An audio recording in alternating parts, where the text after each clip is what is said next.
Are you confused as to how Christians should actually make better decisions? As a Christian mom myself, I make tons of decisions, big and small, and I know how difficult it is for parents to make right and discerning decisions for your family and for the kids. How it can all be so draining on moms and parents just like me. So in this video, I'm going to share with you 4 simple steps on how you can make wiser decisions according to the book of Nehemiah chapter 2. With this, I hope this encourages you to rise and build your family according to God's design.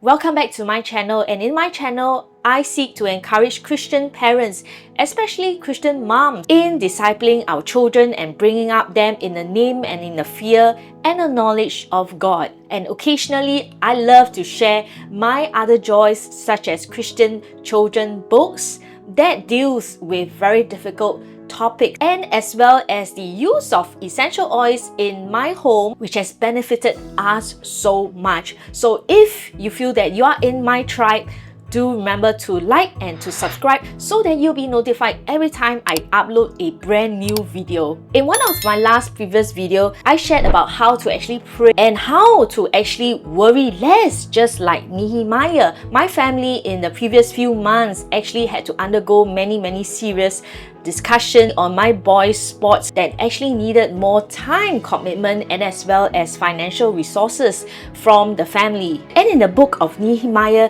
Nehemiah is actually a very high-ranking Jewish official in the royal Persian court. He was a trusted cupbearer of the king, but he was very saddened by the news that the Jerusalem walls have been so badly shaped in ruins, and he began to pray for this need. And in my family situation, my boy has a natural attitude towards that particular sport. It's a burden in my family's heart to be able to continue to support him, to encourage him to grow in that sport. And just like Nehemiah, he had been very burdened about this need in rebuilding Jerusalem's wall, and he prayed a lot. And in Nehemiah chapter 1 verse 1, it was mentioned that in the month of Chislon, in the 12th year, to the time that he actually approached the Persian king in chapter 2 verse 2, and that was in the month of Nisan. So that actually meant that there was 4 months apart before he actually was moved, or he actually found the right opportunity to actually speak to the king about rebuilding Jerusalem's wall. So there are 4 steps that I found in the book of Nehemiah can actually help us to break down how we can arise and build our homes in making the right and wise decisions according to God's design. So first step to do anything well is really to initiate prayerfully. Especially in the Lord's work, we are to initiate our prayer to our Abba Father. So in Nehemiah chapter 2 verse 4, so I prayed to the gods of heaven. He responded to the king why he was so upset, because it was actually a very dangerous moment to be upset in front of the king, and servants are supposed to always be of happy countenance when they are working in front of the king. So it was definitely a very precarious situation for Nehemiah to actually even express any form of sadness. But Nehemiah couldn't hold the sadness or the burden on his heart anymore, and that showed very clearly on his face. The king in chapter 2 saw him in verse 2 and said that, "Why is thy countenance sad? Seeing thou art not sick." I'm not sick. Why are you sad? This is nothing else but the sorrow of the heart. Then I was very sore afraid. So Nehemiah was very sore afraid. But he prayed. He prayed in his heart before going to the king. It was probably a moment of very quick silent prayer. Prayer doesn't have to be long prayer. Prayer doesn't have to be in a quiet room. Prayer means anywhere that we can. For example, before we go for difficult meetings, very difficult stakeholders, I pray on the way to the meeting. I pray in my heart. That really helped me so much. Even praying before we actually start a road trip for journey mercies, or even before we actually go on a holiday. So in my son's case, we have really been praying for a long time for us to actually find sufficient financial resources, and as well as to find a very good coach to mentor him in a long run. We ourselves are not professional sports players, so it becomes very tough how we can continue to support him and reach the goal that he wants to play as a professional sports player. So recently there was an opportunity allowing him to train more frequently with a lower budget, and it was through God's grace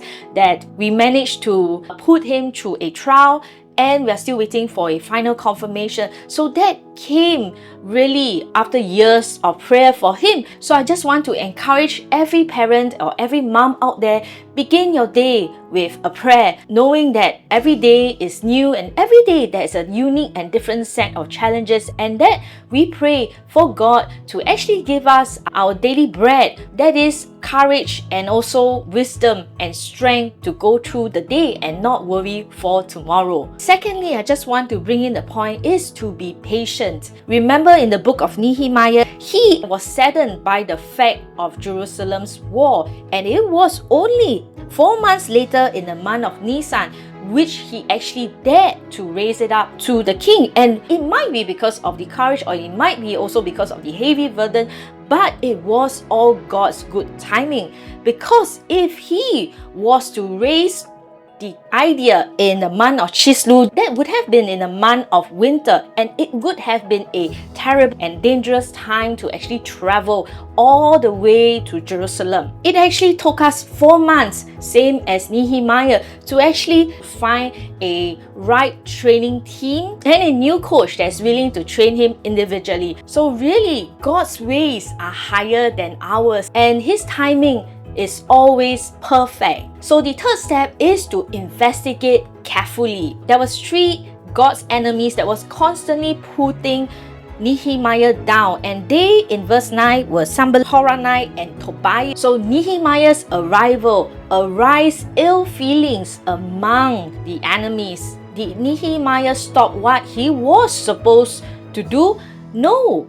Instead, he carried out a thorough survey of the Jerusalem wall using a few trusted servants and a donkey so that he would not be arousing any attention. He came in verse 11 to Jerusalem for 3 days, and he arose in the night so that he would not arouse any attention, and that is in verse 12. A proper survey was done by Nehemiah to survey the wall to find out the extent of the damage so that his enemies would not be aroused and his enemies would not know that he's trying to rebuild up the wall. So all careful effort, whether is it worthwhile to do certain things, need to be carried out, even though we have so much zeal in carrying out God's work, or in anything that we do should not be carried out carelessly and in a rash decision. In our case, I really took very careful investigation,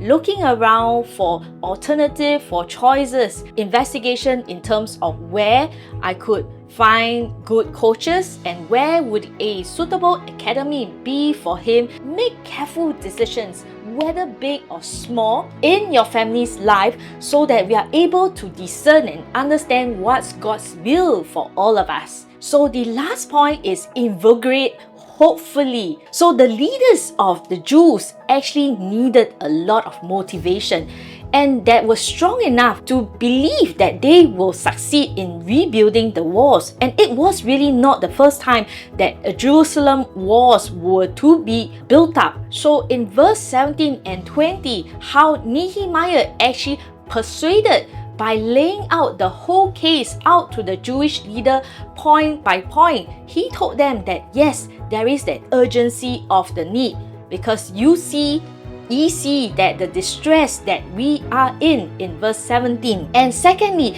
their desire to regain their lost honor. And third, the favorable turn of events, that the hand of God which was good upon me. You can imagine, why would the king accede to Nehemiah's request? He could simply put Nehemiah to death, because that was something that was not of a importance to the king. Why would he bother rebuilding the wall of Jerusalem? So that must be the hand of God, that the king actually gave him the rights and the resources and the time to actually go and rebuild the wall.